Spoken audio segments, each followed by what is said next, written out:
Well, welcome to GenSpec's Fall Expert Series, exploring the complexities of how best to support gender questioning students and young people. My name's Candace Jackson. I'm an attorney in the United States, a former government official in the United States Education Department, and a regional coordinator for GenSpec. Today's expert discussion is going to focus on the relationship between gender identity issues and trauma. And today we're very pleased to have with us Marcus Evans and Susan Evans. Marcus Evans is a psychoanalyst with the British Psychoanalytical Society and the Institute of Psychoanalysis. He worked as an adult psychotherapist in the NHS, as well as at the Tavistock and Portman NHS Center in London, home of the UK's largest gender clinic. He was also one of the founding members of the Fitzjohn Service for the treatment of patients with severe and enduring mental health conditions. Marcus also serves on the advisory board for GenSpec and for SAGM, the Society for Evidence-Based Medicine. Susan Evans is a psychoanalytic psychotherapist. She worked for nearly 40 years in a variety of mental health services in the NHS, including the National Gender Identity Service for Children. She now has a private practice in Southeast London. She's a member of the British Psychotherapy Foundation and co-author with her husband, Marcus here, of the 2021 book, Gender Dysphoria, a Therapeutic Model for Working with Children, Adolescents, and Young Adults. I want to begin our discussion today by turning things over for Marcus and Susan to make remarks, and then we'd like to have a robust question and answer session. So we have some participant questions that have already come in, but if you'd like to ask a question, please use the Q&A feature here on Zoom, not the chat, but the Q&A anytime during our discussion, and we'll try to get to everybody's questions that come in. So with that, I'm very pleased to introduce Marcus and Susan Evans. Thank you so much for being here with us. Thanks very much for having us. Just to make clear that the Tavistock's a big place. I didn't actually work in the gender service, Sue did.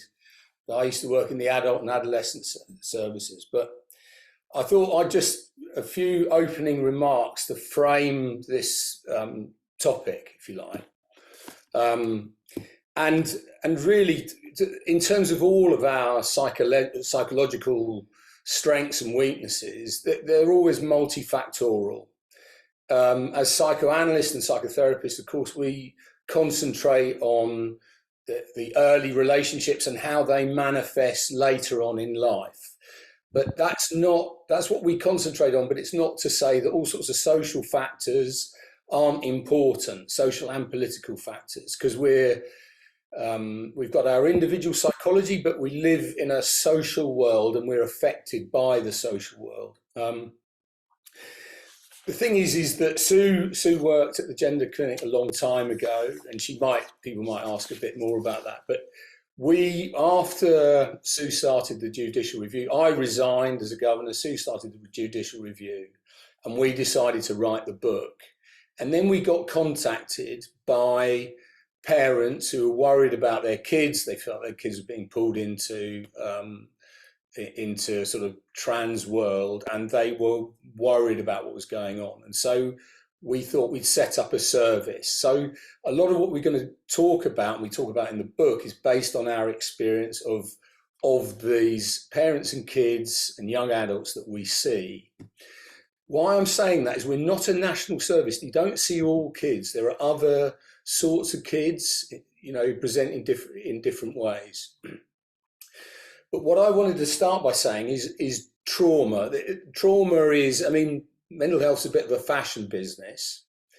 And at the moment, trauma is very fashionable. And psychoanalytically, we think trauma is enormously important.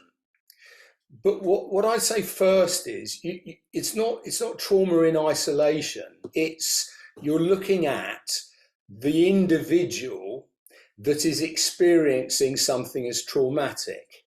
And you've got to look at the two things together, so that we say in the book, some people are obviously to the external world traumatized, they've been sexually abused, the parents died, early in their lives, and there's been drug abuse in the family.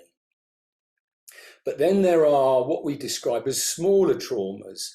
You were displaced by, you had a relationship with your mum, and then your twins came along, or we often find there's another child that has got some sort of illness which has taken up the parents' preoccupations.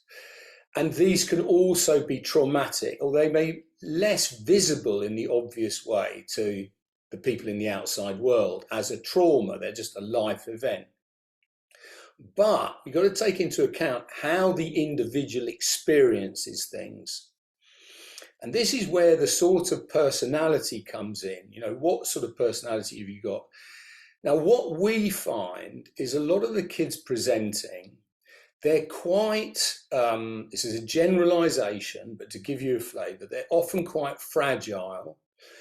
They struggle to manage their emotions. Then they're not very comfortable reflecting on themselves. They often are perfectionists.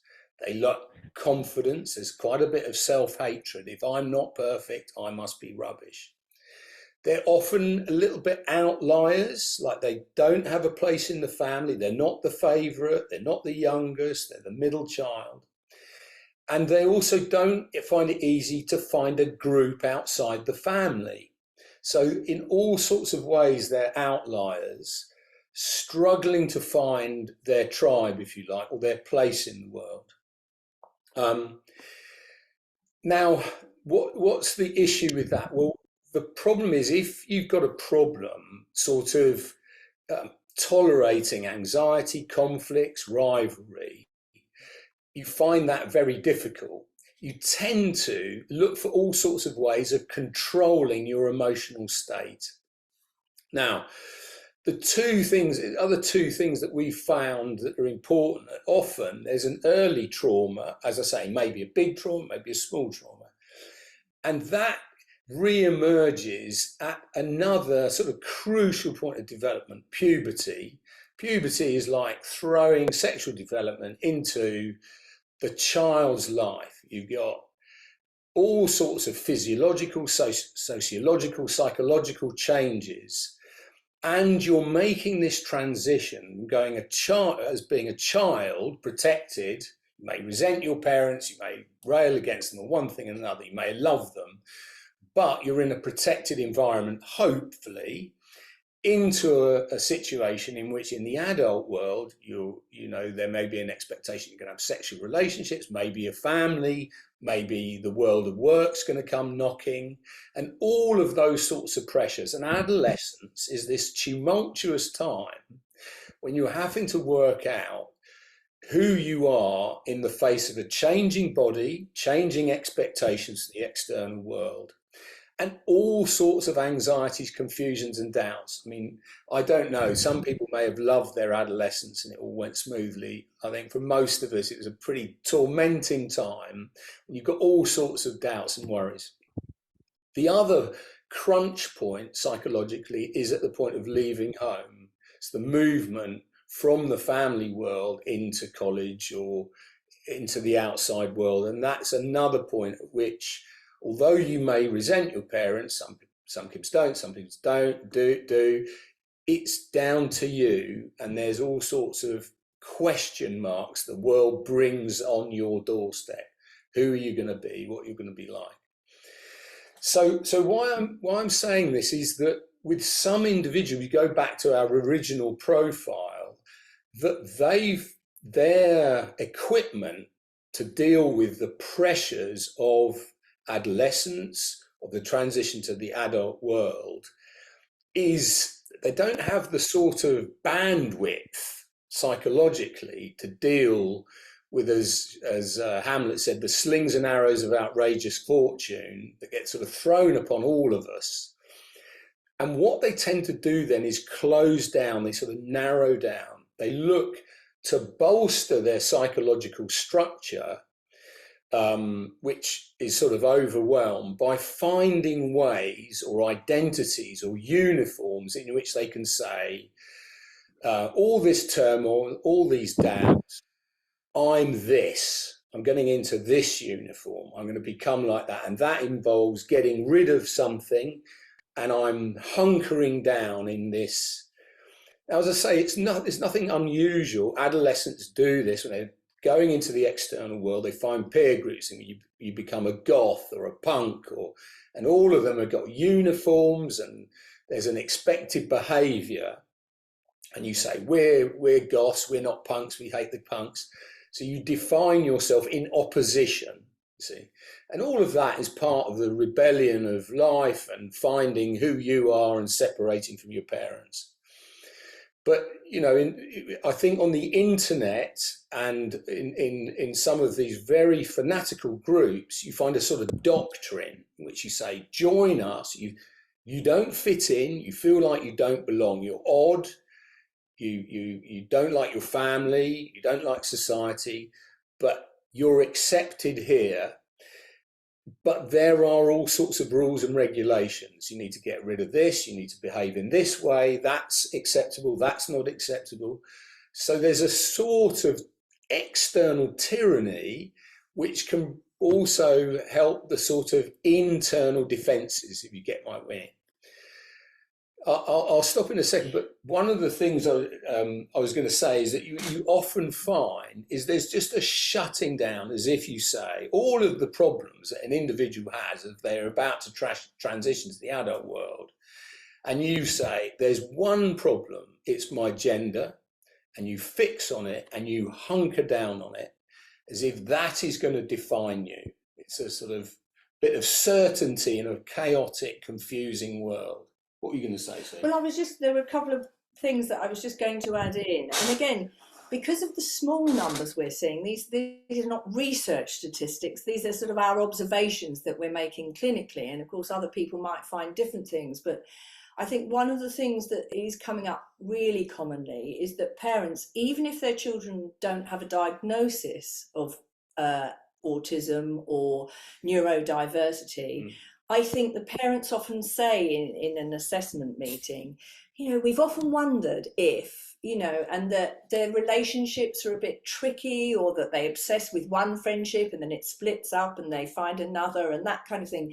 So, and I think in connection with what you're saying, as well as a sort of a trauma, a sort of psychological trauma, such as Marcus was describing, I think the other thing is arriving at adolescence, that kind of trauma of feeling that you can't fit in. I think younger kids tend to fit in or find ways of fitting in a bit better, or they don't really notice so much that they don't fit in. And I think that the arrival at adolescence, because kids become so much more acutely aware of themselves and everyone in their peer group. And so I think those difficulties start to develop. And the one other thing I was going to add in as well, which again is just an observation at the moment, and I don't have research statistics for this one either, but as well as the kids who are arriving into families where perhaps there are difficulties in others, or there are sort of traumas within the family, the one other thing I think that we're beginning to see is only children, who I think have really struggled to sort of develop that capacity to sort of have arguments, to talk a lot because they haven't had the practice when they're younger. They've kind of been the focus of their parents' hopes, wishes. And so the pressures that you're describing about the sort of perfectionism and wish to be a good child, not to be a disappointing child, I think do gather momentum in adolescence as well. And how are you going to manage this sort of rebellion when you haven't had much practice at it? So I think that was the other thing I just wanted to add into what you were saying. I think we see a lot of compliant kids without a usual sense of fight. But the fight goes into what they're planning to do with their bodies, as if here I am my parents, as Sue said, are relying on me, they're going to be a perfect child. Now, whether that comes from the parents or whether it's part of the child's picture of the parents, because the two are not the same, things get distorted across the boundary. But the rebellion goes into, well, I'm going to go on my own path. I'm going to restructure my body and my identity, and that I'll no longer be my mum and dad's good little boy or girl or whatever. It's a sort of most concrete way of fighting to rebel, as it were. But what you find is that they struggle to find a space, as Sue said, in which they can be their own person without it becoming a sort of action they've got to take. The thing is, in terms of, I mean, we'll go on to this in terms of questions. It'll probably come up in the questions, I think, yeah. But, you know, in terms of, because the way we work is that Sue works with the parents and the kids mainly, and I see mainly the over 18s. Sue's got a lot of experience with the parents and what they come with and their anxieties and how they present. Yeah. But sometimes, just to go back to the trauma is almost, you know, the trans identity is almost a solution in the child's mind to a psychological problem they can't solve in another way. That's how we view it. But it's important to say, isn't it? And I don't know how many, because I know there's quite a few counsellors, and I'm not sure what your background is, but we think about the idea of sort of unconscious sort of actions, motivations, and then sort of subconscious ones, some sort of just below the surface, and then your conscious knowledge. And the defences that Marcus is talking about there, it's not the child saying, oh, I'm not going to do this and I'll focus on this. It's sort of going on really without their knowledge. So you think of the primitive defences are splitting and projection. So often confusion and doubts get projected into the adults, and they're the ones that feel confused, doubtful, worry, while the child is absolutely certain. That's the sort of, now often the gender services say, well, the child is quite clear what they want. Now our view would be, but that's problematic, because doubts and confusions are part of a mature psychological state. You know, if you're going to make a decision, you're going to embark on something which has got serious consequences, you've got doubts, you worry about it, you wrestle with it. The child is going, no, I don't have any doubts. It's my parents who've got the doubts. So everything's projected into the parents or the counsellor or whatever. They're driven like, oh my Lord, what's going on? Child's like, no worries, I'm absolutely certain. But that's what we see as the problem. It's that certainty. Now, in terms of psychologically working, we'll come on to this, but in a way, you're not taking a sledgehammer to these defences and saying, look, this is reality, you know, as you might want to do. You're a parent, you're very worried about your kid, completely understandable. You're trying to understand why this kid has moved into this sort of rigid belief system that doesn't allow other ways of thinking in. Just to point out, in the long term, you know, once people get to majority, you know, people have to live their lives in the way that they choose to.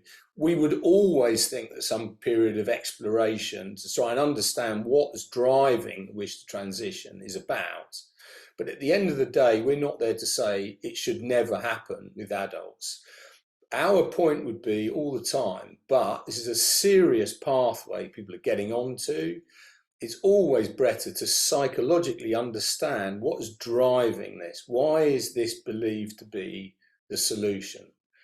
And because it's got enormous costs, and you're needing to think about and understand what's driving it and what the costs are. And I suppose just to add, the way that we work, because I think obviously the accusation is, if you're not an affirmation model therapist, you must be a conversion therapy model therapist.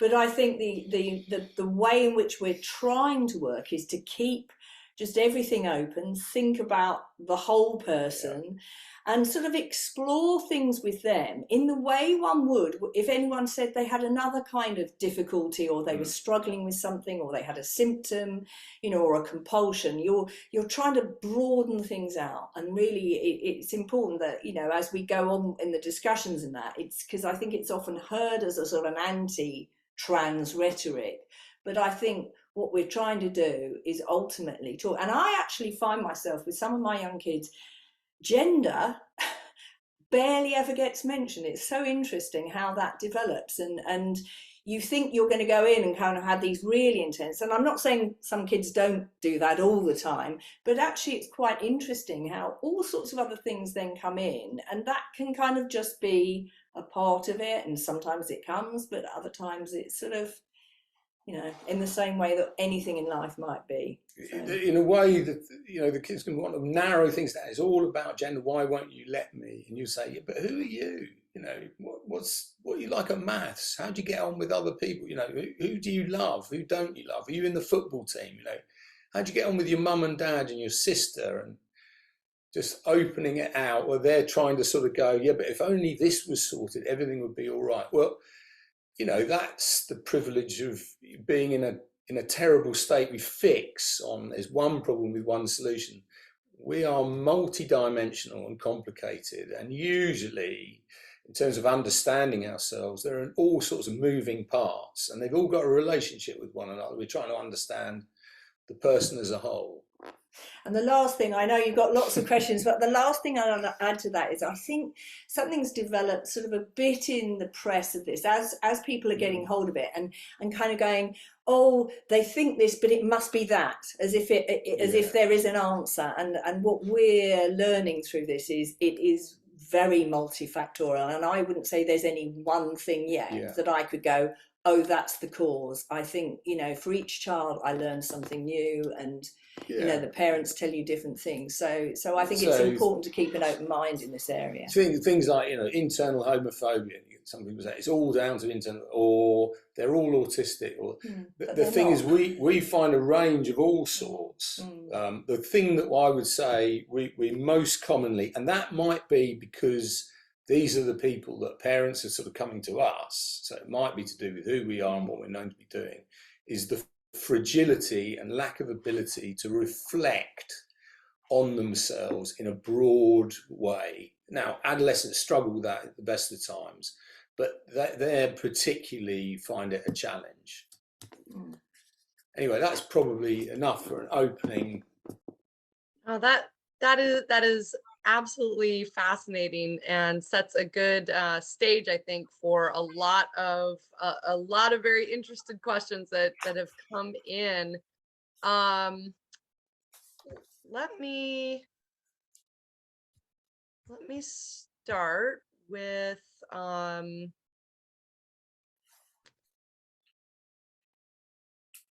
question that the same theme has come in from several different angles.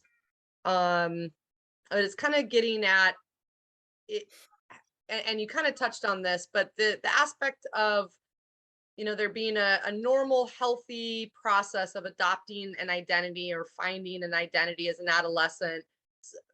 What is the role of rebellion against authority in that process? Because what's interesting is that many of the generational identities of the past seem like it truly was a little bit rebellious, right? Authority figures tended to frown on, or at least roll their eyes at it. Adopting a trans identity, it is not always a rebellious thing to do, right? These days, there are, you know, many parents and teachers and counselors and authority figures that are facilitating and fostering that kind of identity and celebrating it. So what's the role of rebellion in this adolescent adoption of a, you know, where do I fit in and into a social identity process? So let's come to the second. Sue could come to the second because she saw more of the families that are supporting at GIDS. We don't see a lot of those. We see mainly, but I've sort of written about the sort of, for instance, the development in some girls of if only I was a boy sort of idea, and that often there's a problem, as Sue described, of them finding their own space separate from their mothers. If their mother's a very big figure in their lives, there's some grievance against the mother, and in some ways it's as if they've got to completely change sex, like saying, I'm not going to be your daughter. I can't do it in the usual way, which is to just join the goths or take some drugs or have a boyfriend that the family won't approve of. I'm going to go further. It's to do with the ownership of the body. It's going to be my body. I'm going to curate it and change. And, you know, I'm getting rid of femininity, for example. And the mothers obviously feel really hurt. The mothers we're talking about feel really hurt because, you know, they're thinking about having a double mastectomy. Why would you do that? And they feel really sort of like it's an attack on them. And to some extent, at an unconscious level, it sort of is. Now, often the kids I'm talking about, they, as Sue's saying, they can be quite sort of compliant in all sorts of ways. So the rebellion goes into the ideas of what they're going to do to, they were born Jane and they're going to become John and we're getting rid of Jane, you know. So that's the sort of group that tend to come our way. But you had experience of the families who would be sort of very much in support, didn't you, at GIDS? At GIDS, yeah. I mean, I was just struck as you were talking because I thought to myself, well, I hadn't even really put that together that it's almost now so accepted that it's not rebellious anymore. And I think, of course, for every generation that comes to adolescence and this period, this work you have to do to separate from your parents and kind of find yourself as an independent person, I suppose that rebellion is new to that particular kid at that particular time. But yeah, no, so I was struck by that idea that it's not even a rebellion. But I think these kids wouldn't construe it at all in that way anyway. That would be my impression. And in fact, what's interesting is that very often both the parents and the kids, because they've always had this pretty good relationship going forward, you know, from younger years and even into their teenage years, they say, oh, they're really good kids, you know. But I suppose it's a way in which they know there's almost like a fragile area where you can't go, because a lot of parents will say we're walking on eggshells, and the kids are fine and fitting in as long as mum and dad don't say the wrong thing.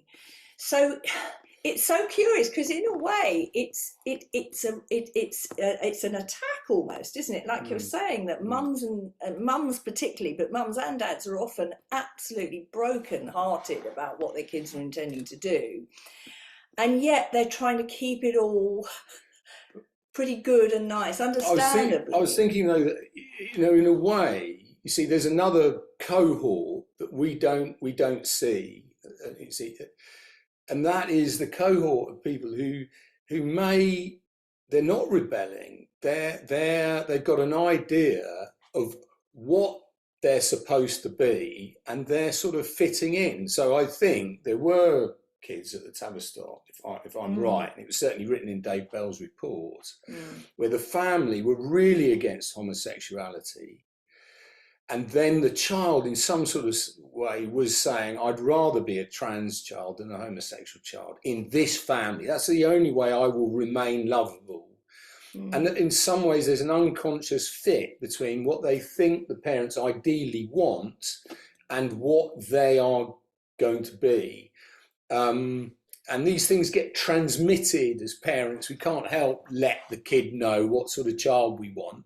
And certain kids will try and give the parents what they want, you know.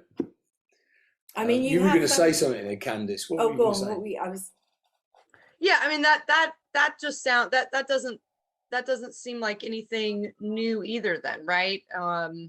You know, for a homosexual young person to desperately find a way to be heterosexual. That's right. No, and in a way, see, I think that the new thing is the medicalisation. I think these tussles about identity and who we are have been going on for millennia, and you get every different age. We've been in psychiatry for 40 years. You get a sort of epidemic of eating disorders, self-harm, the suicide cults, they're all It- they've got a different problem, but the trans thing is sort of an extension. The problem is we're starting to medically treat kids for a psychological problem. That's the game changer. Yeah. And then you've got all the problems of the internet and the sort of the contagion of the internet. That's another problem that previous generations had in different ways. Go on, what were you going to say, Candice? Near the beginning of your discussion, I think you called your own industry a fashion business.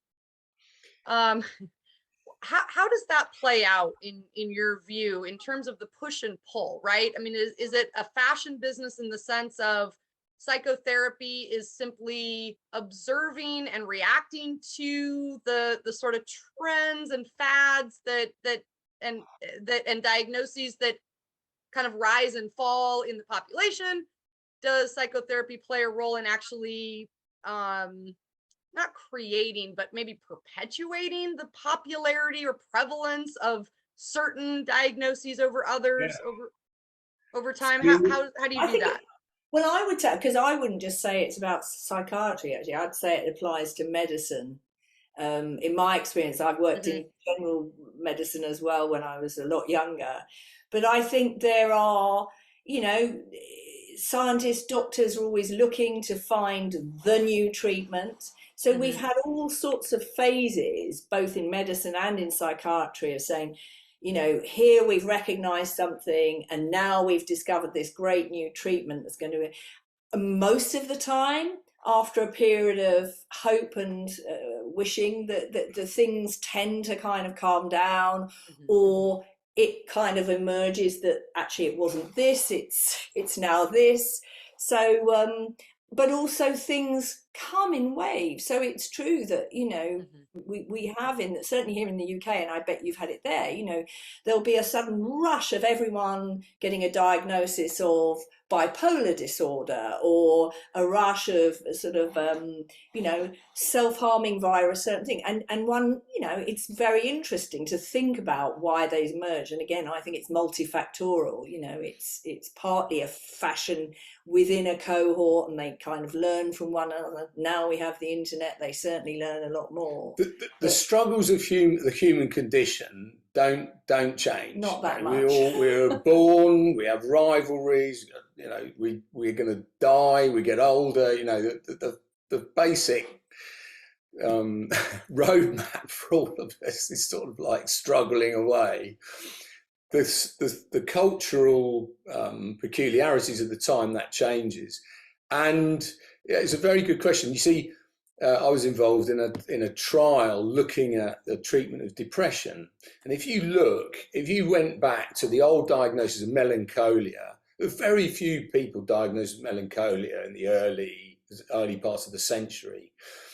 But the more the treatments went online, the broader the diagnostic category, the more people are incorporated into this thing called depression.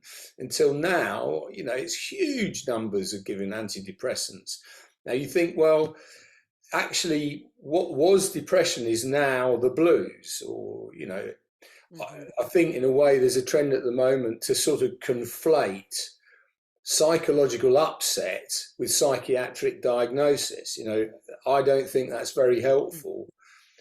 It's quite helpful to have some delineation. Say, well, we all have bad days, stresses, traumas in life, which we've got to deal with in whichever way we can. That's very different from a serious diagnosis of depression.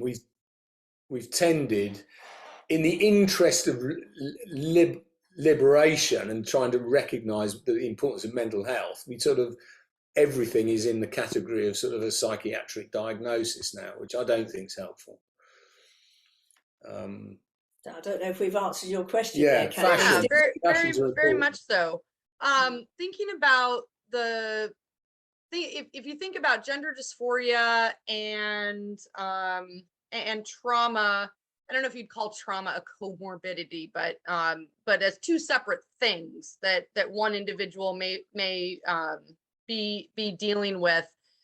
even if both of those things exist, and even if looking to or feeling the dysphoria around your sex somehow is connected or caused by or stems from trauma that you've experienced, a participant question is a good one.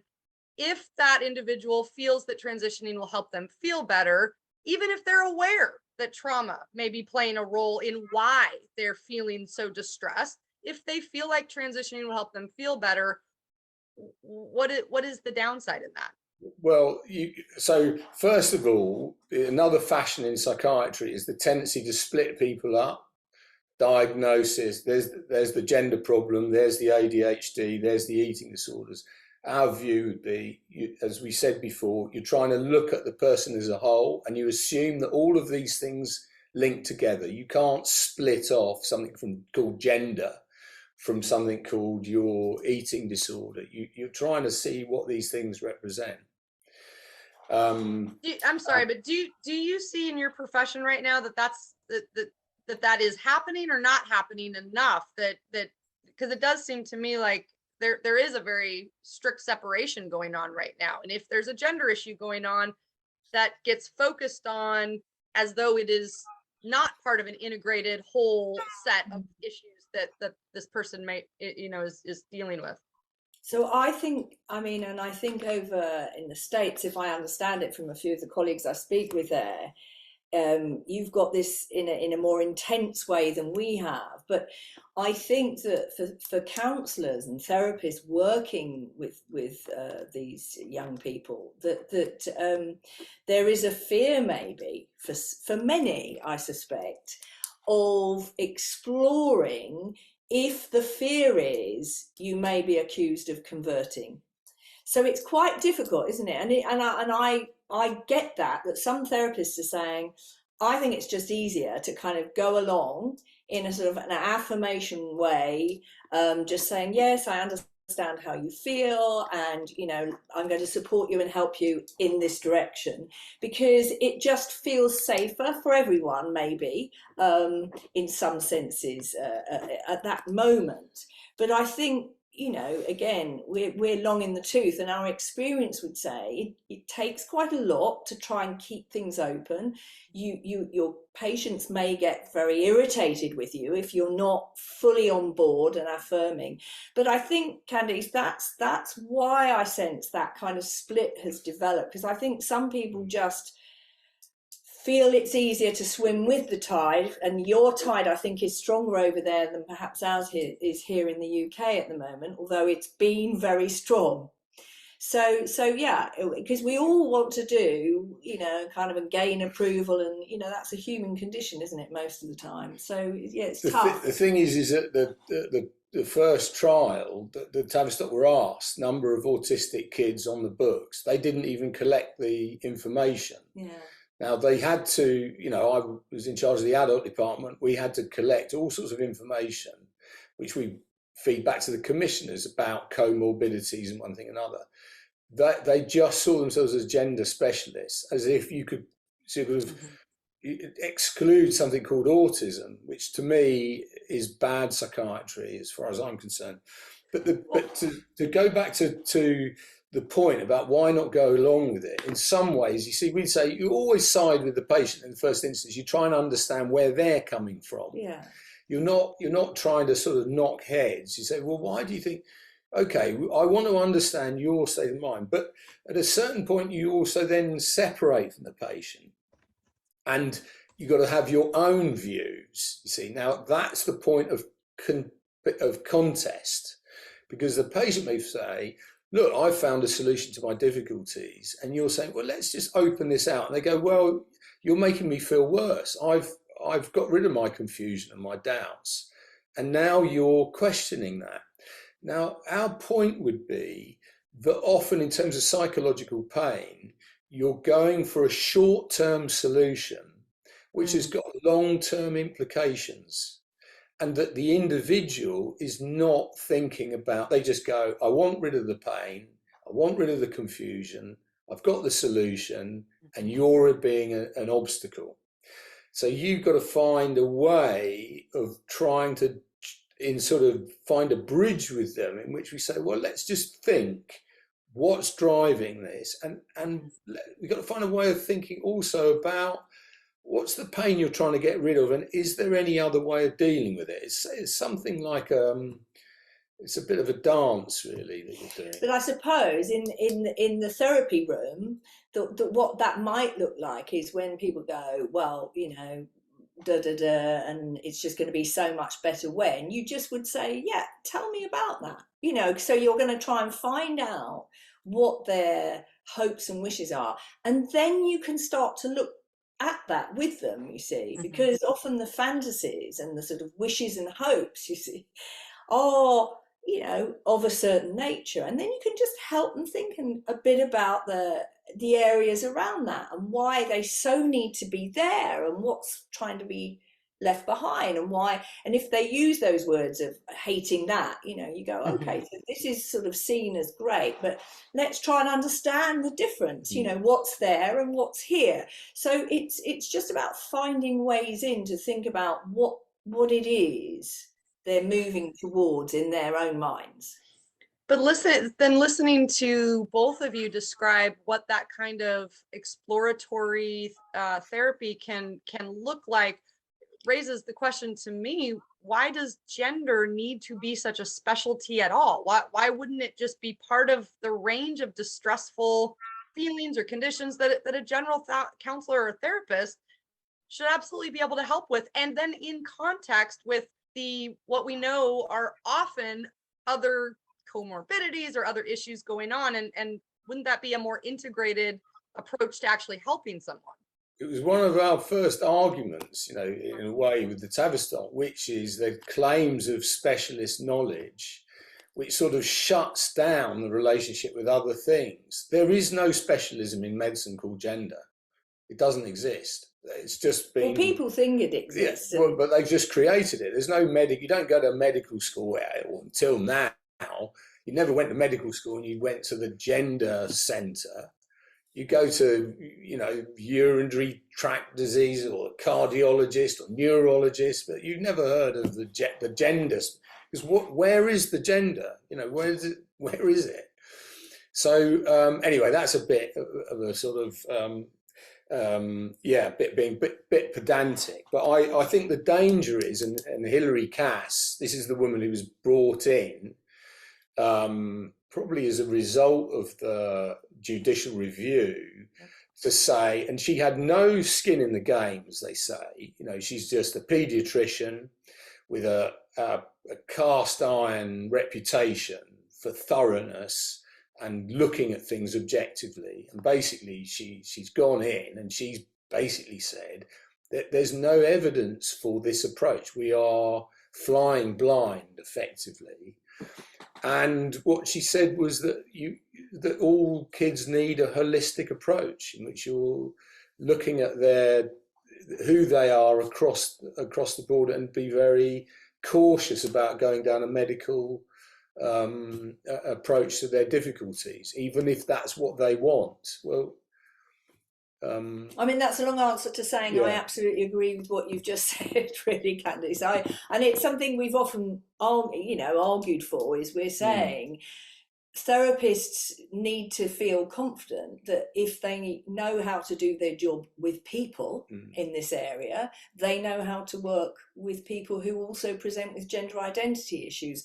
And the one proviso I would say is that certainly there are certain people within that cohort who do need very experienced therapists, because I think it's not easy to find this way of holding what at times is antipathy and kind of like resentment if you're not kind of going along, and you need quite a lot of experience and skill developed in order to be able to sort of find a way in, because there are different routes in as well.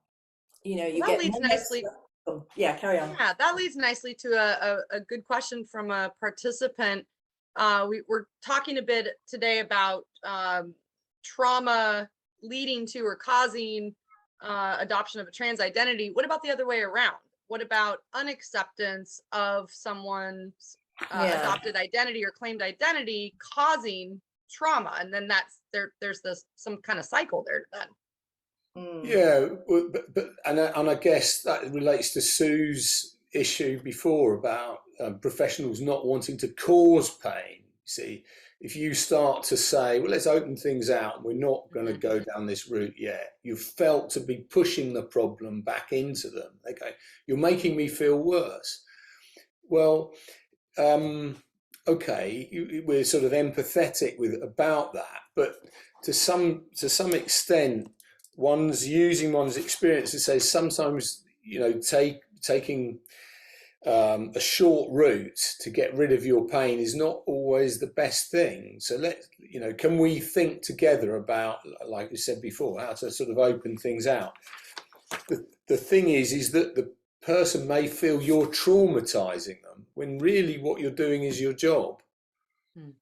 And you can't always be, you're not going to always be seen as a good guy on the side of the patient. Like you can't always be a good parent. Yep. You've got to sometimes, you're not going to like this, but I actually think X or Y. I'm laughing, I'm smiling to myself because this is admin city here. Marcus had written some responses and I'd written some and sent them back, and he's printed the ones out with only his responses on. That's because you sent it late to me. Sorry, a little bit of a marital disagreement. But what I was going to say is, I think again, it's about having empathy for the patient, because undoubtedly when kids have had the experience of either perhaps being neurodiverse, they have already experienced quite a lot of rejection, being left out of the group, being pointed at for being a bit different and so on. So I think or even if they haven't had the sort of neurodiversities, that just feeling that you don't fit in or you can't get on with people in quite the same way that everyone else seems to find it so easy. I think as a therapist, you really have to have empathy for that. So again, I think it's not often the black and white thing of, oh, I've been so traumatized because I'm not accepted. But I think it's to try and understand that probably also moves out into other areas, that they feel kind of alienated or not accepted or finding it hard to fit in. So I suppose it's about kind of holding a mirror up to it as well, and not just saying, yes, you've been rejected and people have been transphobic, therefore you're traumatized. Of course it's traumatizing if people are mean and call you out in the streets and say horrible things to you. But it's about trying to marry that up with an internal sense of themselves, of feeling that they don't quite fit in, or they're not kind of going to make it in the way that other people are, and that's often defended against, because of course very often the appearance can be quite different. I'm fine, I know who I am, it's just everyone else that's got the problem. And that links to what Marcus was saying about you as a therapist or a counsellor in the room. You're in a sense trying to sort of listen out for, you're not going to invent it for them, but you're going to listen out for what it is that they have to get rid of to keep convincing themselves that everything's okay. It's all great, this world I'm in, So, because it's probably been projected or kind of squashed off somewhere else in their mind. We got this term, the transference is a technical term, and that sometimes the kids assume that you're working for the parents. I'm talking kids, young adults, and one's got to say, I think you think I'm trying to get you to give up your ideas, because I'm really working to your parents' brief. But so you can take that up, and they go, well, no, not really, but I have wondered, does my mum contact you or something? And but I presume that doesn't happen with the college counsellors, because I think by then they've got confidentiality. But you still get, what do you really want me to do? Are you for me or against you? Yeah. And the thing is, you're always put in that position. You for me or against me? And the fact is, I'm for thinking about you and the long-term implications of your decisions. That's what I'm for. But it's good to think, isn't it? Because in a way, if people feel they've been traumatized, and very often they would locate that with their parents, my parents rejected me, they won't accept me, they think they treat me as if I'm dead or whatever, they dead name me. you know, exploring what that feels like for the person and how that has been kind of experienced by them helps you then open up again the areas of pain or hurt. You see, it's not just about going, yes, your parents were really mean. You're going, yeah, let's think about that, because you, again, as Mark said, you're trying to get alongside them. You're trying to kind of understand their world. From a college counselor perspective, a question is, if we're seeing trans students who are thriving during their transition, so should it matter what the cause of the gender dysphoria, or with or without gender dysphoria, the desire to transition ever was?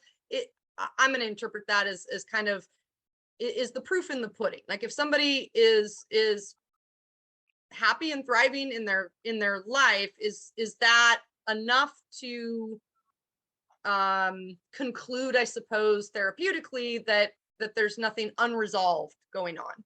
But why have they been in the room? Okay, so let's take an example. Let's take someone, you know, this is a made up case. So but I have seen cases like this. So you get somebody with a traumatic history, parental death, early on, abused, and you know, done all right in life, but now entering into the bruising world of the adult world, and they want to take testosterone, and the view is, actually inside I feel really fragile and vulnerable to mistreatment by others, and I don't feel I've got the equipment to deal with it. But when I take testosterone, I feel, you know, it has quite dramatic effects quite quickly. The jaw sort of starts to square. Their features change. They look less feminine, less sort of sensitive, if you like. They feel physically stronger. They feel physically stronger, and in a way, it's like putting a piece of sort of bulk muscle around the personality. So I'm no longer this fragile, woman who feels vulnerable to sexual mistreatment and sensitive to what everybody thinks about me. I'm putting on this armor, and they feel better for a period of time. They feel better. It's like a sort of euphoria. The thing that we don't know is, you know, how long that lasts, you know, and what the costs of it are, because you know that you put on some armor or whatever, but you've always got to take the armor off. Things catch up with you. You can't, if you're a fragile person with a history of mistreatment and that's an effect on you, you can't get rid of it forever. You have to find a way of learning to live with it. So whilst, you know, in the here and now, the individual says, I feel much stronger, much less vulnerable. But how's that going to play out? And this is where the research is missing. We haven't been following these kids up. We've got this whole new cohort of people taking medication and having surgeries. There's very little follow-up. The one thing that you can say is these people do not live easy lives. They have all sorts of ongoing problems. Not every single one of them. No. Will But if you look at the stats, yeah, it's not an easy route, by and large. And I think that's beginning to be the understanding of this kind of cohort of people that, you know, your counsellors who are at universities on campus may see these sort of very late teen, early 20 kids. But then, of course, you've got this combination of, if they commence a medicalised route and the arguments, in a sense, are over and they get what they want and they get their treatment, you go through a sort of honeymoon period. But then, of course, two things happen. One is the brain finally kind of matures in the mid-20s. And the other thing is that they have a real experience. You know, the expectations are tested day by day, month by month, and then year by year. And so, of course, I think it's then very often no coincidence that people who've transitioned then start to sort of feel, wow, actually the things that I hoped for here are not necessarily happening. For some, they're happy with it and they continue with it. But that's my sort of feeling, that we're going to see that more and more in this sort of newer cohort of patients. That picks up really well on a participant's question along the lines of as more attention and legal attention gets paid to preventing minors from accessing medical transition, the participant says we're seeing then even more students eager to get to college. Then they're 18, legal adult, they've been waiting maybe for a few years, they've been wanting this, and then now it's their time, they can make their own choice and move forward, and they want to do that very quickly. So as a college counselor, recommendations for that particular subgroup of college kids? It's again, to put it in the context of ordinary behavior, it's like you've been living under your parents' rule, and then all of a sudden you get to university, and what are you going to do? Well, take a load of drugs, have sex, stay out all night, no parents. And it's along those lines, isn't it? But the thing is that one of the underlying things is the sort of that often in the rebellion you're trying to get rid of some underlying problem or anxiety. The rush, to have sex, is to do with, well, does anyone like me, or does anyone want me? Can I interest a woman? Or and so there's a sort of over-determined push, and it's as if you say, it's partly like a coiled spring and there's a rebellion, but it's also partly driven by insecurities. It's like, we've got to resolve this now. I'm free and I'm going to do what I want. Press the button. But I would take a bit the route that I sort of hinted at a bit earlier, is I think for the counsellors on campus, particularly as it's going to be legal for them to take those steps, and I understand you've got a whole system of Medicare out there that allows for this, independent of finances. So I think it's important just for the counsellors and therapists just to try and explore with them what their hopes are, what it is they're going so quickly towards. It's not our jobs to say, well, don't do it, don't go there. But then I think in helping them sort of think about it, and maybe thinking about, and what feels so intensely pushing you towards it, what does that feeling involve, that it's then that you can just kind of open things up a bit with them. I think the sort of just observation of sometimes the individual leaves you with the doubts, or there's no doubt, and you're trying to say, well, it's odd that you've got no doubts, you're in such a rush. Why can't we just give ourselves a bit of time to think, what's this all about? What's the rush? But as I say, you've got that problem of dealing with the fact where you're just being obstructive, But as I say, some people go to university and they stay with a partner who's at home, and they go home every week. They can't quite leave home, they can't join university or college because it's too challenging. So they're home every week. It might not happen in America because the distances are so large, but in this country, and you think there's some anxiety which they're sort of covering over, and the rebellion is the other side of that same problem, but other side of it. Yeah, that's a good crossover with this question too. Then, if you're looking especially for this particular age group, just leaving home for the first time, independent for the first time, say coming to college, if you're trying to get a good differential diagnosis for young people like that, including trauma and reasons behind gender dysphoria and autism, any kind of differential diagnosis like that going on, how important is it to talk to parents or family and not just to the individual? I mean, what is the role of other people in the individual's life to contributing to a good, solid differential diagnosis or, assessment in those situations? It depends what your setting is, you see. So if you're a counsellor, and what you're supported in doing is just working with the young person that you've got in front of you. In a way, you're trying to get this sort of holistic picture. What sort of kid are they? What were they like growing up? How have they gone on at school? You're also trying to get a picture of the family dynamics, because they're an important facet of this. And then how they're getting on at the moment.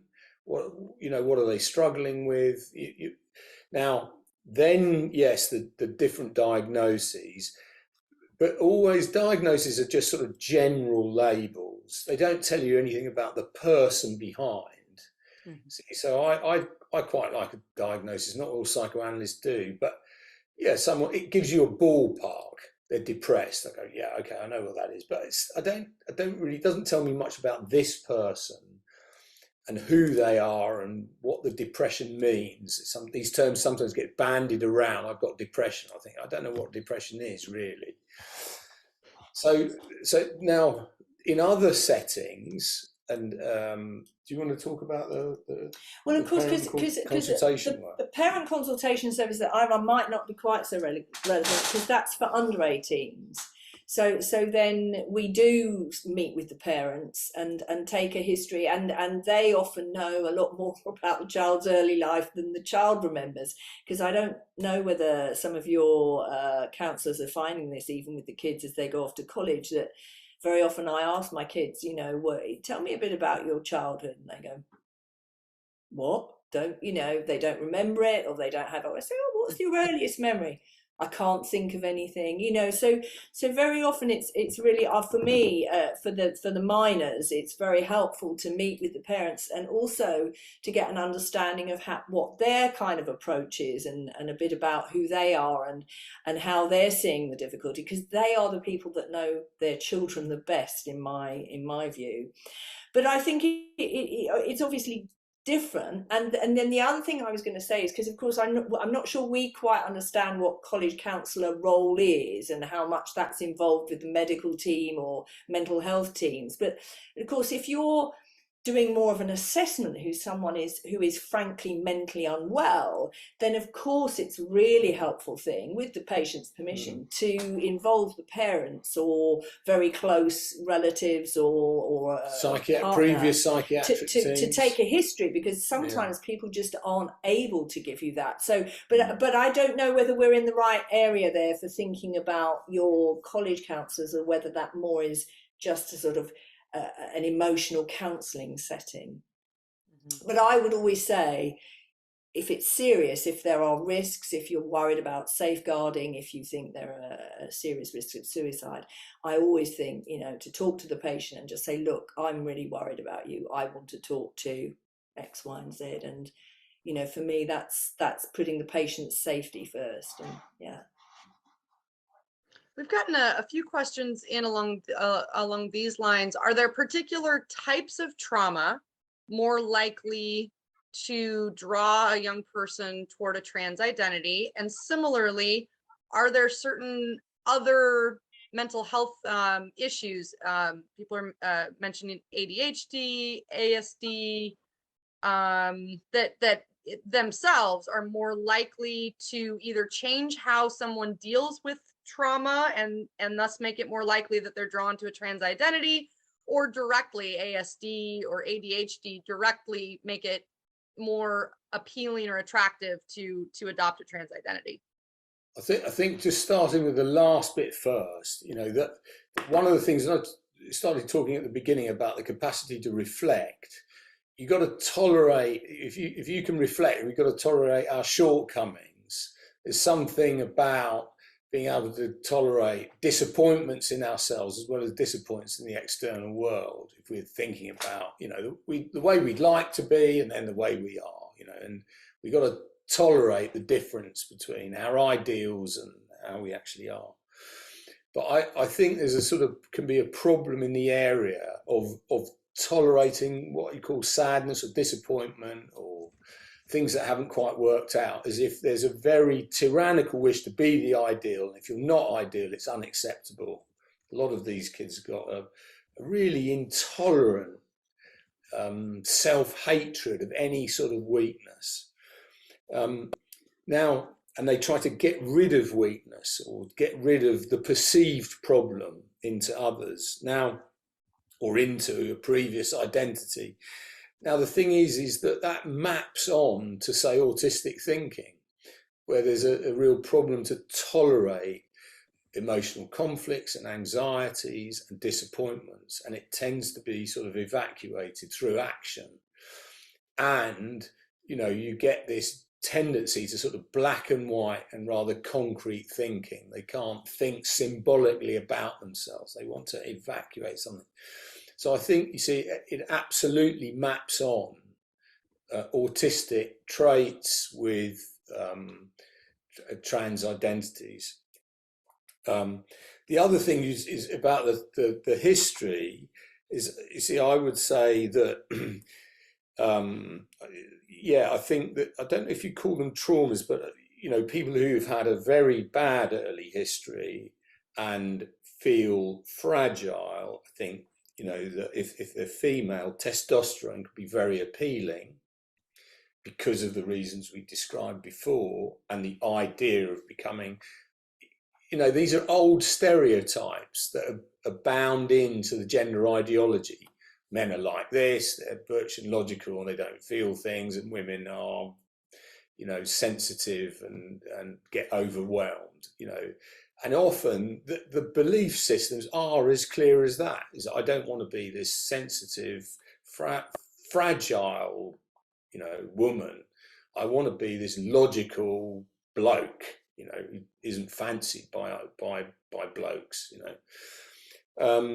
Now on the male side, the sort of estrogen is often about the trauma is, let's say, an absent or abusive father.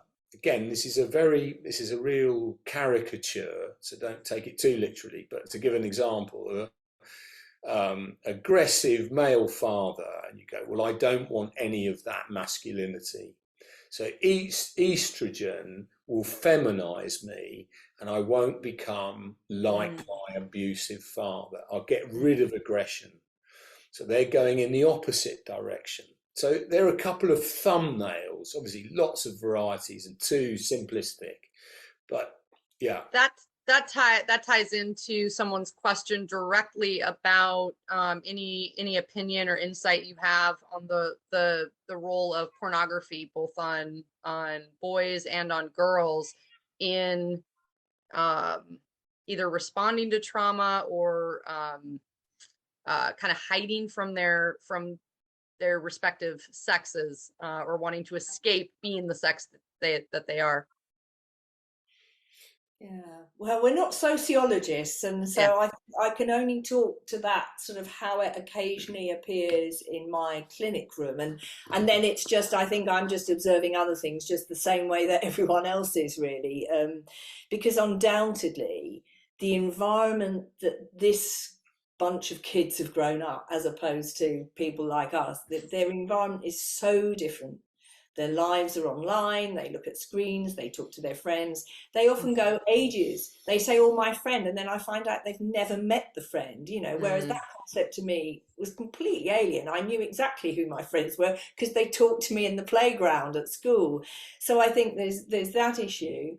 But then I think also we have obviously the role of hypersexuality and, you know, kids being encouraged to be, you know, it's the whole Kardashian influence that sort of hit women, the pornography, and boys now sort of coming. And this is just something I hear occasionally, is girls will say, well, the boys just expect everything from the first moment, and they want this and that. And you can imagine, I won't graphically describe it, but, you know, there's nothing of the sort of gentle fumbling in the back seat of the cinema between them. It's sort of like, so I think undoubtedly so many of those aspects have had an influence on our kids. But again, I think it also just links with all these other things, because there will be kids who experience that, who are under the influence there, who play games online, And they won't kind of find themselves here because maybe just their internal worlds have developed slightly differently. They're a bit more resilient. They've got an ability to be more curious.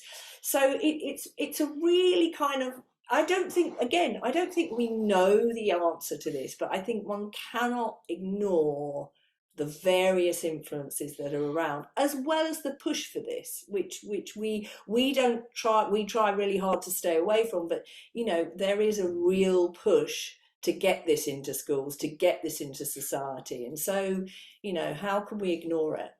I think the first thing about the cut-off nature, a lot of these, because there's a dislocation between their minds, they're living in their minds, they're quite contemptuous towards their body.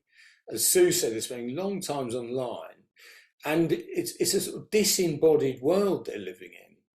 And you sort of, as if they're quite contemptuous of their desires and, you know, the weaknesses of their body. So that's one group I sort of come across. And then in terms of the sort of pornography, I mean, I don't see that many people who have told me that they're interested in pornography. But again, it's a sort of brutal world. Things are chopped up, aren't they? You know, there's a breast and there's a vagina and there's a penis, and it's all disembodied. And I think that's a sort of a dislocation between sort of sexual functioning and, let's say, a person.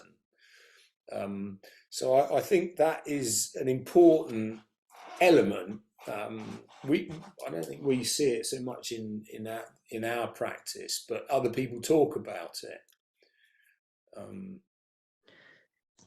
Several people would like to know your thoughts on the Tavistock changing course on treatment of minors with gender dysphoria, and one person noted that students at our college, you know, are older than the minors that are being talked about there, but that this new approach seems to go against WPATH standards that we do use at my college. Right. Let's start at the end again.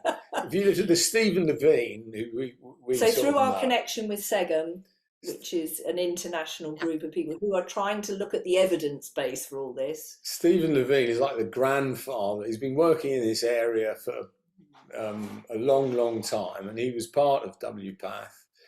And he, as was Ken Zucker, I as think. was Ken Zucker, and they felt it was just sort of taken over by political activism and ideology, and stopped being a clinical environment in which you're talking about different approaches, the downside of treatment, the need for research, the need for an open mind about what's the limits of our understanding, what are the limits of our treatment. That would be a clinical environment.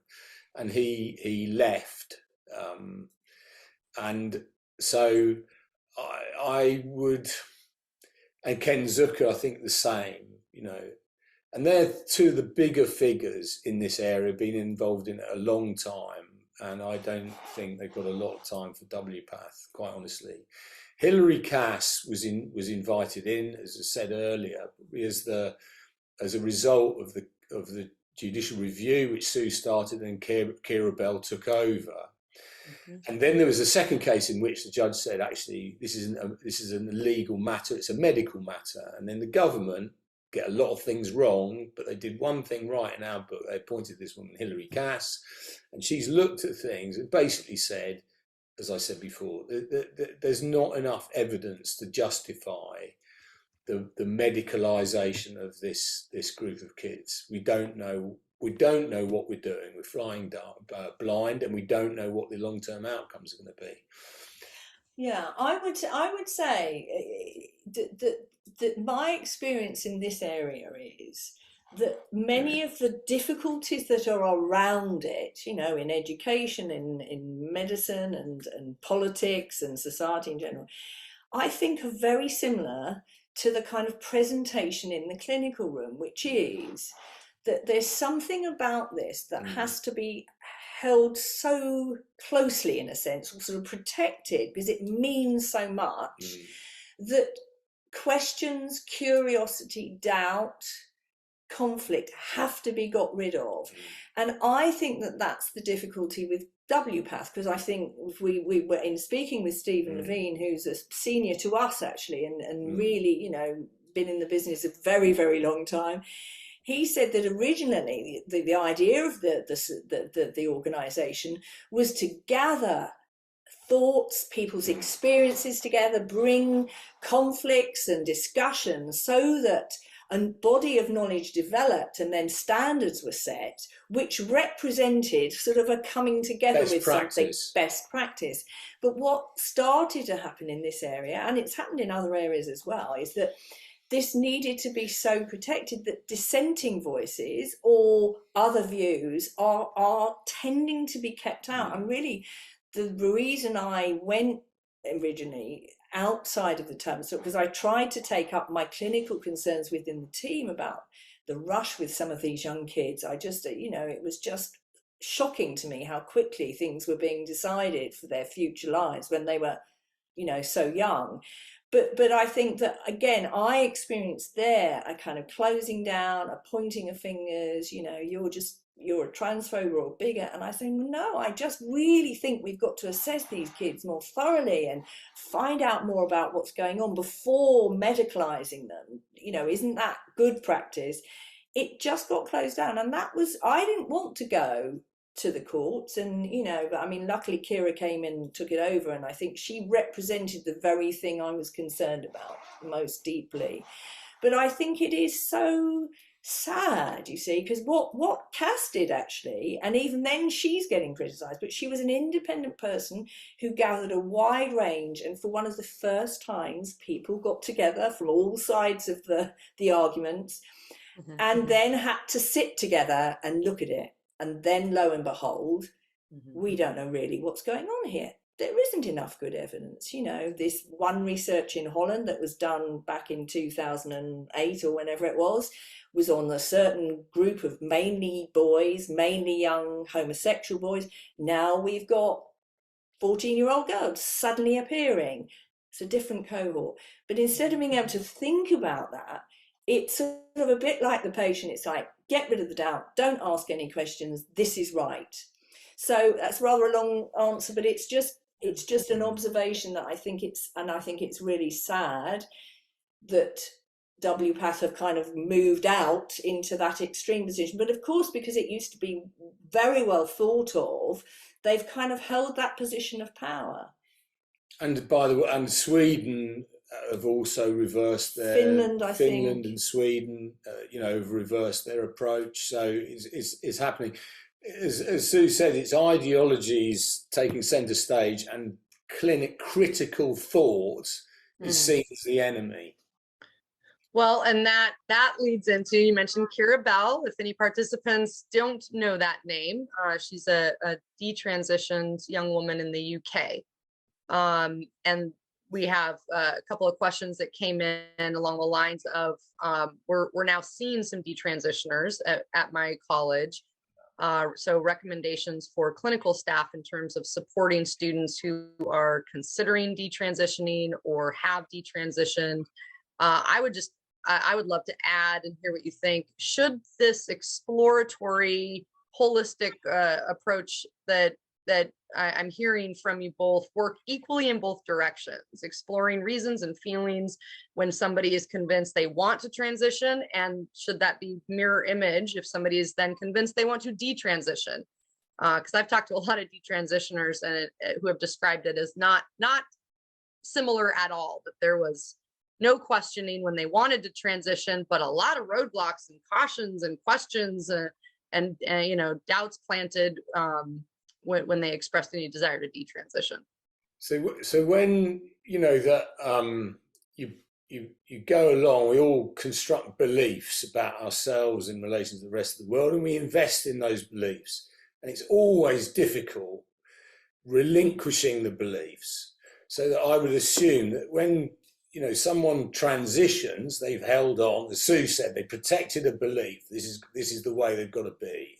And they've gone down, you know, along a certain line. Now then, whether it's experience, it hasn't delivered what I wanted, I've been, sold the wrong uniform. Actually, this is, as some people have sort of talked about, I was told by the surgeon it would function like this, it would all be fine, and actually it's not. This is a constructed thing that is a long way short of what I was hoping for. So you've got to deal with all that disappointment. And sometimes I used to see people in King's College Hospital years ago. They'd had all sorts of problems. They'd transitioned. Then their problems hadn't been solved, and then they'd become suicidal and they'd taken overdose. That was a long time ago. That was in the 1980s. Now, the thing is that they're going, they're going to go through a period of mourning. They've almost got to let go of a belief and an identity that they've held on very closely to. And it's like a mourning process, and there'll be shame. Crikey, I really got this wrong. You've fallen out maybe with your parents, and damaging things were said, and sometimes parental relationships break down. There's a lot that's got to be worked through. Sometimes the groups that have said you were one of us and we were supporting you, and now you've betrayed us, that they can become quite vicious to people who detransition. You're going to get a lot of hate on social media. So you're absolutely right. As well as the blocks that there might be coming from the support groups, there's also what I'm talking about, the internal hurdles that the individual's got to sort of relinquish something with all that entails. It's a painful route, I think. And there's also a sort of an added difficulty, I think, for many, because I think there is a way in which they might be told, well, you were never really trans. And of course, so it's sort of like a double whammy, isn't it? Because on the way there, my understanding would be, there are all sorts of concerns about who am I? What is my identity? And then I hope you're going to find your kind of true self. But then if it doesn't feel that way, and then people go, well, look how fraudulent you were, either you were pretending. So it's like it's double damage, isn't it? Because I think that leaves you feeling even more humiliated and more at sea about, well, who am I now? And also what I hear, because I think each detransition's experience are very different. And so my encouragement to your counsellors would be just to listen to their experience, but to hold these things in mind that are going to be around, that are gradually going to come in. But I think that there is that way in which they can feel really humiliated and really lost, and then the damage that they see again in their physical bodies is hard to come to terms with, because will they even then be able to go back anywhere? And I think I don't know how many of your counsellors have seen this, but sometimes people realise transitioning is not the answer. They're not really in the wrong body and the wrong sexed body. They realise they're not kind of trans in a sense, but it's very difficult to go back, particularly I think for women, if your voice has deepened and you've had a mastectomy and you've taken drugs which have caused things to shrivel and shrink. Same for men if they've gone ahead and had surgeries. It's really tough to find yourself again in amongst all that. But I think they need a huge amount of support and work to help them at their rate. That's the other important thing, is not to try and put all of this in front of them and saying you must be feeling ashamed, you must be feeling this and that. It's just to see what comes into the room with them. But I don't think it's at all a similar process.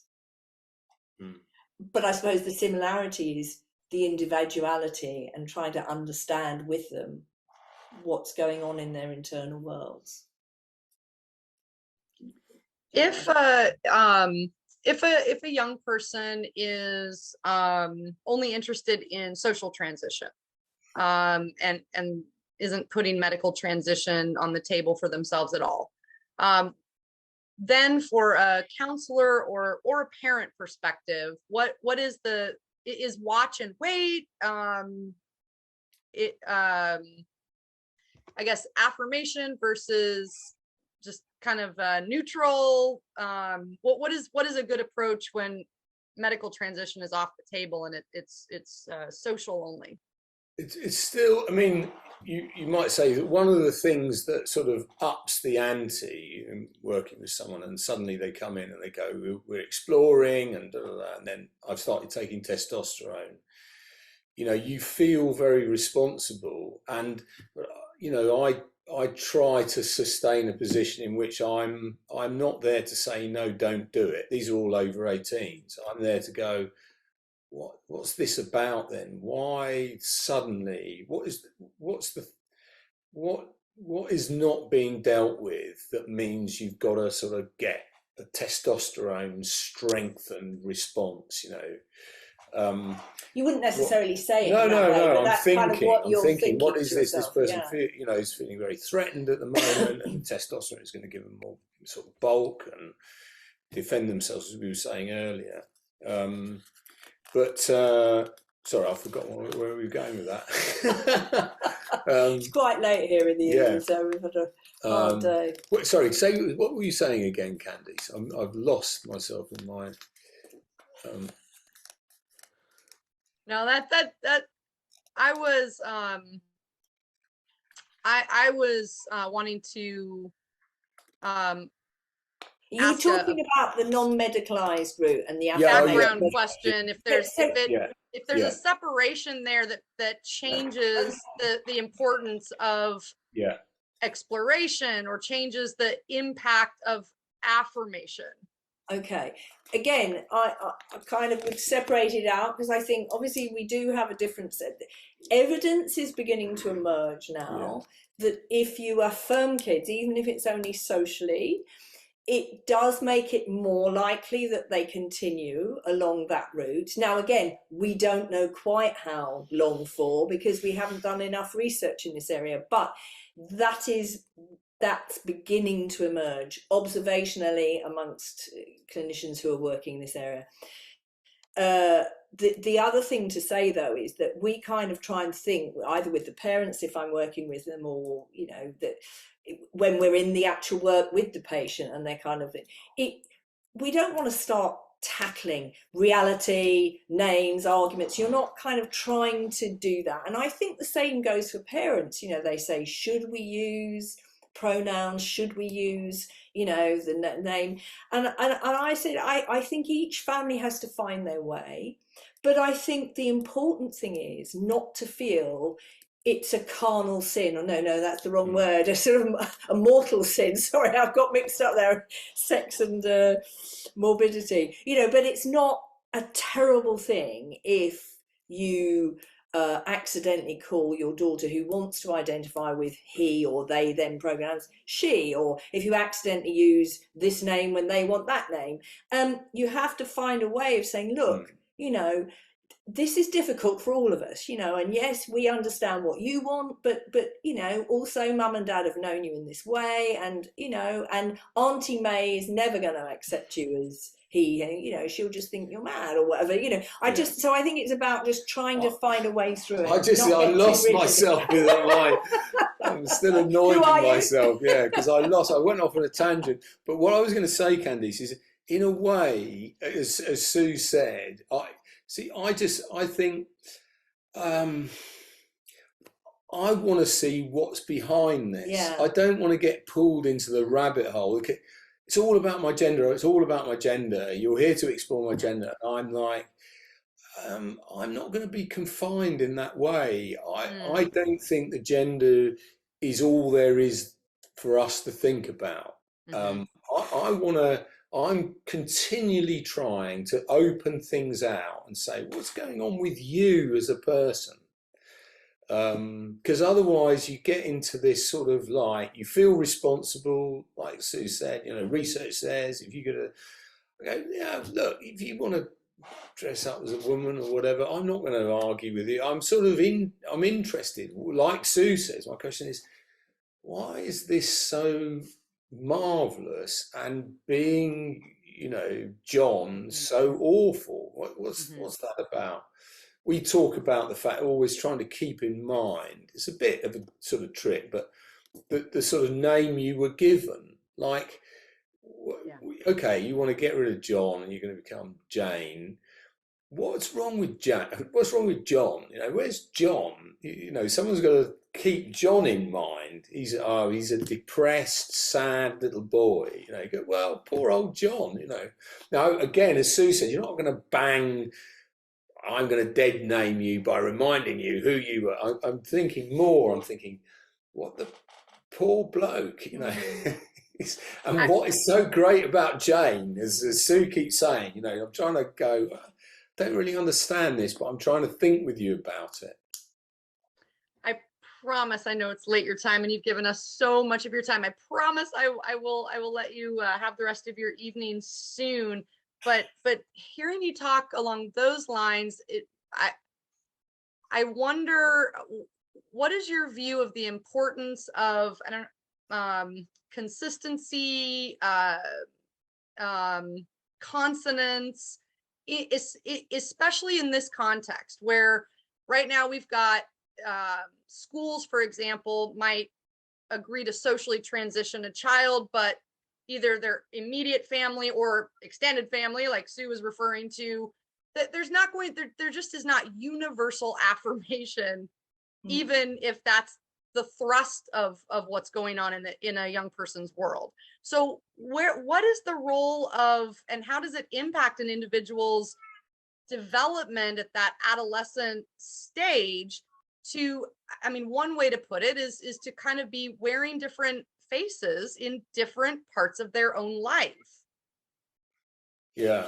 It's about kind of allowing a joining up. It's a bit like we were talking about the WPATH discussion and the kind of and the clinical setting, isn't it? And that's what I'm trying to convey with the parents who go, oh my God, the pronouns or the names, and they have terrible arguments and this kind of thing. We're walking on eggshells. And I think it's about trying to create a world internally as well as externally that can allow for a bit of an interface, that can allow for a bit of grey area, can allow for a bit of crossover. So it's not about saying we must never ever affirm in any way as parents, because then it's or equally for the young people, that in a way, part of what they're going to have to learn to come to terms with, whatever their route in life, is that they are likely to be misgendered a lot of the time. I think there are very few transgendered people who pass fully. Now, I'm not saying there aren't any, and I think there are some very convincing ones, so it's not that, everyone stands out like a sore thumb, but the likelihood is that very often people will pick something up. And so it's really important that that person would learn how to deal with the idea that someone knows something about them. And again, it's interesting because the concrete nature of the way they demand, sometimes some of our kids demand obedience to their pronouns and their name, their gender. But actually underneath that, if one tries to be sympathetic, see, there's another part that's terrified, because all the time they're thinking, do they know? When a young woman who transitions into a male identity says, right, okay, I'm going to be with the boys, they're suddenly in a world, and part of them knows they don't quite belong in that. And that's what I find when I talk to these young people. There are always these doubts, but to protect themselves, they're getting rid of them.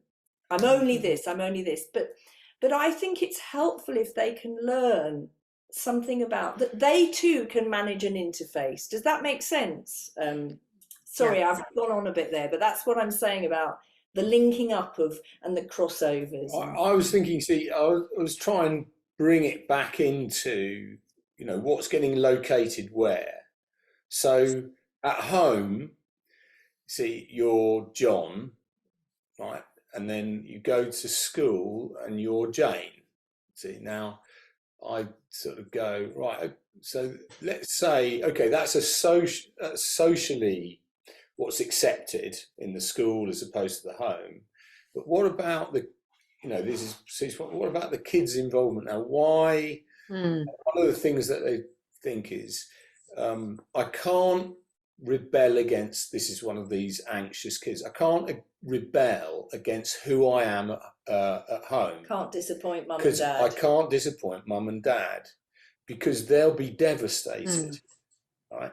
Now then, interestingly, I would say, well, that's funny, you can't stand up to them. You see, no, I've got to support them. So it's interesting, you can't tolerate the guilt of going, mum, dad, do you know what? You're going to have to look after your own problems. I'm not the child you thought I was. See, so there's in some ways, it's a fragility of the ego, right? To sort of tolerate the guilt of going, I'm going to disappoint you. I can't live with these expectations. Now then, on the other hand, you see, when they go to school, in a way they feel free, like they've liberated themselves of these parents that they're looking after all the time. So I'm trying to bring these things in and say, I think, in some ways, you've got this idea of complete freedom from these burdensome parents, but you don't feel you can quite push them away, as if then you'd be left feeling responsible for hurting them and on your own. They feel mum and dad will kick me out. So you're trying to bring these conflicts into a situation in which you can think about them, because they're keeping them apart, as well as the social structures that are keeping them apart. You've got the internal structures that are keeping them apart. I just want to add, because I know you're going to let us go, but it's just been in my mind that we haven't really explored this as well this evening, and maybe it's for another time, and I'm sure you guys have often thought about this in other areas, but the other thing for counsellors to bear in mind is how scary sex might be for some of these kids, and we kind of assume we're all adults when we get to 18, but actually, relationships and sex and what goes on and rejections and failures in bed and, doing the wrong thing, making the wrong move. So I do think that sex, no matter how they're presenting, is another really, but we kind of haven't touched on it, but I do think, particularly for your over 18s at college, that's an important puberty thing. blockers are basically, they're putting a lid on sexual development. Yeah. It's just going, boom, it's too much. And Abigail Shrier in her book says, I don't know where she gets her information from, although, it's a very well-researched book. She says kids are having less sex now than they have in previous millennia. So I think that's a very important point. I think sex is always scary. Well, I think, and you did touch on it in the sense of noting how a lot of kids in the upcoming generation and this young adult generation are living very much in their minds and not with their bodies, because it's very online. COVID and the pandemic has not helped with that dynamic. So that makes it that much easier to delay or defer or hide from, because of fear or discomfort, the thought of actual in real life physical contact with someone in a romantic or sexual way. That's and right. That I would think that has to influence how the predictions that somebody has for themselves on what it would mean to change your own sexual function. Because if it's not something you've experienced, that seems like it would lead to a very different calculation on, well, it's fine to give it up then.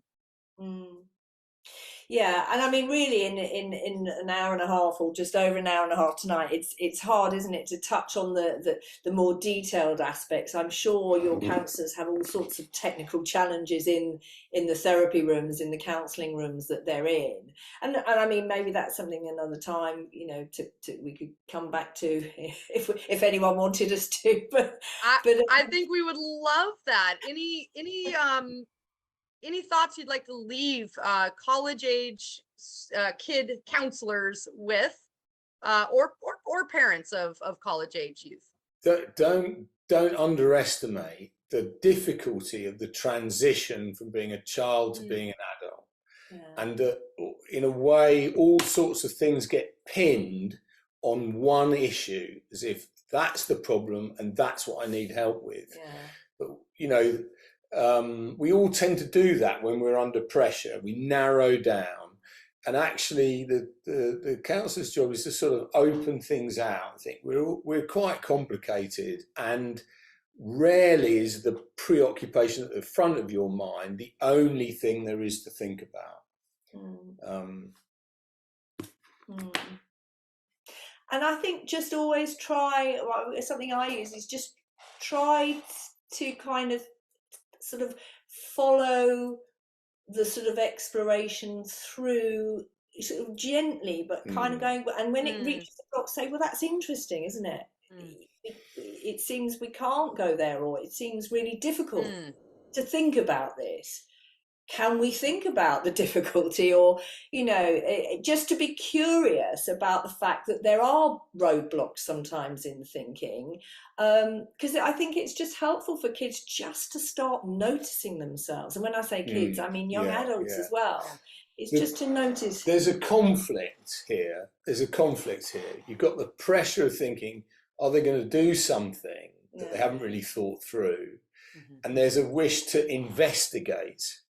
And then there's what Sue's saying, you know, mainly we're comfortable when we're listening to the patient. Now, that is a conflict, because you're following the patient, but you feel a responsibility to interrogate where they're heading. And I think that's a really difficult thing that is involved in this work, because there's a lot at stake, and that tends to make us want to go, right, we need to interrogate, you know, where do you get the estrogen from, and what's your next plan, and, you know, do you see what I mean? And so and I don't think it's not resolvable, because you know, one is like a sort of medical investigation, and the other is a receptive listening, and then opening you're the doing a little bit out. of both, really, and it's not easy. No, it's not easy work. Not easy work. Especially not easy work. I think that's a fair takeaway for as far as we know yet, there is no absolute right or wrong to it. It's just you're just trying to do your best, really. Yeah. Good. Thank you so much for having us. Thank you too. For GenSpect, I'd like to thank everybody for joining us today. Special thanks to Marcus and Sue. This has been our last in our 2022 Fall Expert Series. Hey, check out the book, Gender Dysphoria, available everywhere. I think it's on Amazon. And this webinar, in addition to the prior two in our Fall Expert Series, will soon be available on GenSpect's YouTube channel. So check that out very soon, and we'll see everybody again at a future webinar, and hope to have the two of you back to explore the 36 more topics that I feel like I could have interrogated you on and explored with you. So thank you so much. Thanks for having us. Night. Bye. Or good afternoon. Bye.